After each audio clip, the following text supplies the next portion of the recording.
Hi everyone, welcome back to the channel and welcome back to my 1967 MGB GT. Hopefully this will be a bit of an interesting video as we try and do some investigation today. I bought myself one of these cheap Borescope cameras, so essentially a little camera on the end of a wire which connects to my phone, and what I'm going to be doing is having a look inside the bores of the engine just to see sort of general condition of those bores, sort of if there's any sort of carbon build-up in there, and if we can find out anything else about the engine. When the car came to me in 2013, it came with lots of paperwork, and in this paperwork it showed the car was sold around 2004, and it stated that it recently had a reconditioned engine fitted, or the existing engine reconditioned, and at that time it only covered 1,500 miles on that particular engine. Since 2004 to now, I'm not entirely certain of the mileage that was covered, but it's definitely not more than 20,000, and maybe more in the region of maybe 10,000 miles since then. And that means that this engine hasn't really had a lot of mileage on it. But I'm interested to sort of have a look inside the engine and see what sort of condition it's in using my new camera there. So looking for sort of carbon build up, see if there's any bore scoring, if it picks it up on that camera at all, or if we can still see the honing marks, etc, etc. But the interesting thing about my car, especially when it came to me, is it had a lot of sort of performance stuff already done to it. So the Weber carburetors were already there, it had a long centre branch manifold, as well as uprated suspension bits, etc, etc. But the paperwork with the engine that I've got states that there's also a light and flywheel attached. Now, it seems like a fair bit of trouble to sort of do those bits and pieces that and not do things to like the cylinder head and do like oversized pistons or something. So one of the things I'm going to be looking out for when I use my camera is to have a look on the piston tops to see if there's any sort of markings there that suggest that the pistons might be oversized. I mean, there probably won't be anything like that because it doesn't say this is a bored out engine or have a different piston size in there or anything like that. And plus pistons can be marked on the top or underneath or whatever, so it's going to be a bit of pot luck if we do find something, but interested to see what's in there all the same. The other thing that I'm curious of doing is testing out a product which I've seen on YouTube all over the place. It seems to be a crowd pleaser, and that is this seafoam spray. So I mean, I'm a tiny YouTube channel, I don't get a sponsorship or anything like that. I'm not endorsed by any products. This is purely a curiosity thing. So before the comments section sort of erupts in, it's snake oil, it doesn't do anything, I'm well aware of that. This is a purely kind of curiosity satisfying experiment. So just do a bit of a before and after. So when I'm poking the camera around, if there's any sort of carbon build up in there, be interested to see if an application of this removes any of that. And the same sort of thing for my carburetor intake. Somebody's re-oiled the air filter there at some point and not cleaned it up properly, so there's all sorts of gunk I think inside the carburetor which might benefit from having this sprayed on it. I don't know, but hopefully we can have a look and see what it does. I don't think it's going to cause any harm doing this, but you know, this is a service that I'm providing to the audience, so if it wrecks my engine, then you don't need to wreck your engine if you're thinking of doing this. So we'll give it a go and see how we do.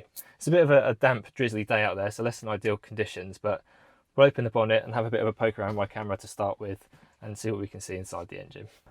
Okay, so I've loosened all of my spark plugs now, but crucially kept the leads on the top of them so I don't get the leads mixed up for whatever cylinder they came from. The condition of my spark plugs aren't too bad. They're a bit sooty, but crucially not oily. I mean, these bits are oily around here, but that's just from spillage from the rocker cover and that kind of stuff. But so, not too worried about the condition of things. Maybe slightly rich coming from the carburetor there. I've got my handy camera, and you'll see on my phone how when I'm moving this around, it's kind of picking up a bit of a signal. So, what I'll do is, let's just start the recording of this, and I'll try and record what's inside each of these cylinders, maybe take a couple of photographs. Let's have a little poke around here. So that looks pretty clean to me. I can't see any sort of carbon deposits. That's pretty good. And also no signs of any piston markings, so that's always a good sign. It looks alright to me in there. So what I'm going to do is I'm just going to keep going round and filming each of these cylinders, and then join you in a sec and see what I've found in there. Okay, so that was reasonably interesting. So looking at each of the bores at the cylinder tops there, I could see that it was very clean inside, no evidence of carbon build-up that I could really see. But what was interesting, and I think it was mainly on cylinders 2 and 3, was that there seems to be some sort of discoloration on the top of the pistons. I mean, I've no idea what that is, so anybody who's more familiar with engine wear or engine deposits could probably advise me on what that is. It kind of looks like a stain in the middle of the piston, so I don't know if that means that there is potentially some sort of like detonation or something like that that's making that piston top look a bit different. What that does mean though is because there's no evidence of sort of carbon deposits that I can see in there, it's going to make the seafoam comparison be a little bit undramatic. But anyway, we're going to take this car for a little bit of a drive now and get the engine warmed up a bit, and then I'll drive it back here, take off the air filter casing, have a look at the state of the sort of carburetor intake, see how dirty that is, because then at least we can see if the seafoam cleans that up at all. And then what we'll do is we'll let it cool down, then we'll repeat the procedure of looking in each of the bores with the camera and see if there's any difference there. What I didn't see was any sort of piston markings, so I suspect this engine is just a standard engine. So I mean, it's like I said, there could be marked elsewhere, and I don't know whether there's been any sort of cylinder head work or if the cam profile is any different. But you know, I thought maybe we'd find something out today, but sadly not. But like I say, I'm going to take it for a drive, and you'll catch up with me very shortly where we'll be doing the seafoam. Okay, so back from a sort of spirited drive to get everything warmed up, and I've taken the air filter off now to reveal sort of the opening to the carburetors.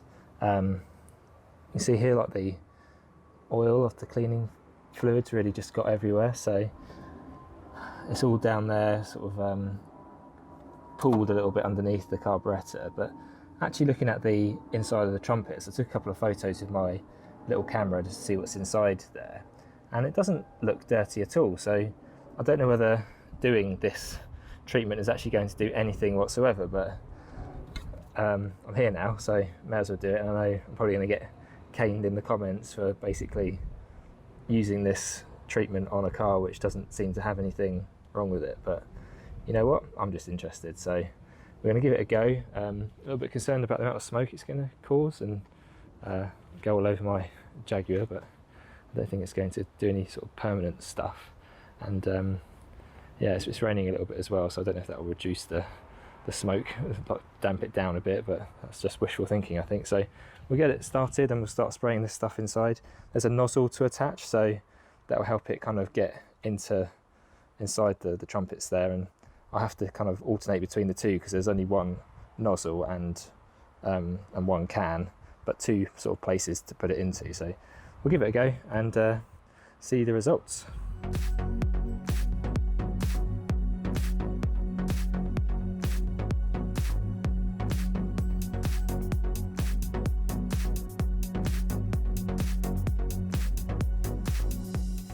So that was interesting. So I've probably emptied I reckon about 2/3 of the can, and it's really smoky, and I'm a bit concerned about it going into sort of neighbours' houses with open windows and stuff.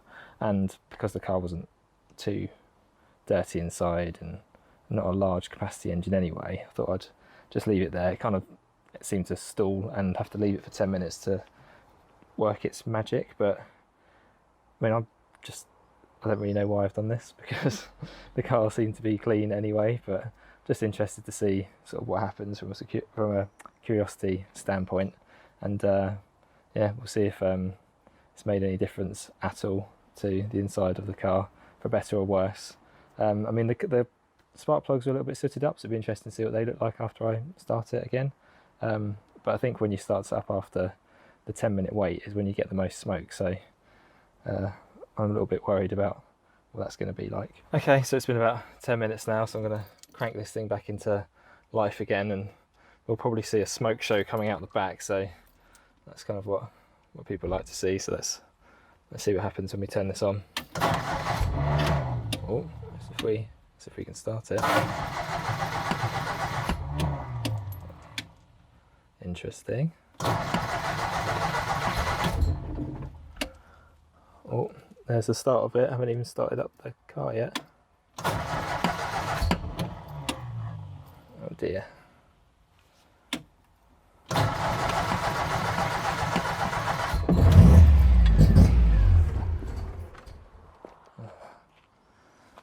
This might take a bit of effort. Okay, so the car's started now. It was only a couple of twists of the key in the end to get it going a little while.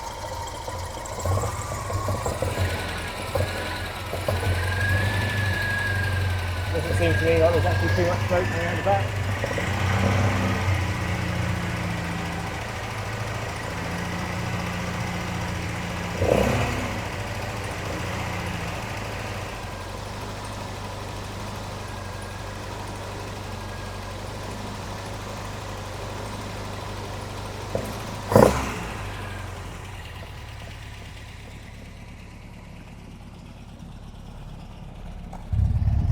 So there is a bit more smoke coming out the back than normal. You can kind of see it like chuffing away there. What videos I'd seen previously is like clouds and clouds and clouds of smoke coming out. So I don't know if just because I've only used 2/3 of the can, or because my engine was reasonably clean to start with. I'm just going to let this run for a little while, just see if that smoke eventually clears up. But it doesn't sound like it's done any harm or anything. I mean, sounds alright. So I don't think it's any worse for wear than when I started. Just have to wait for that smoke to clear.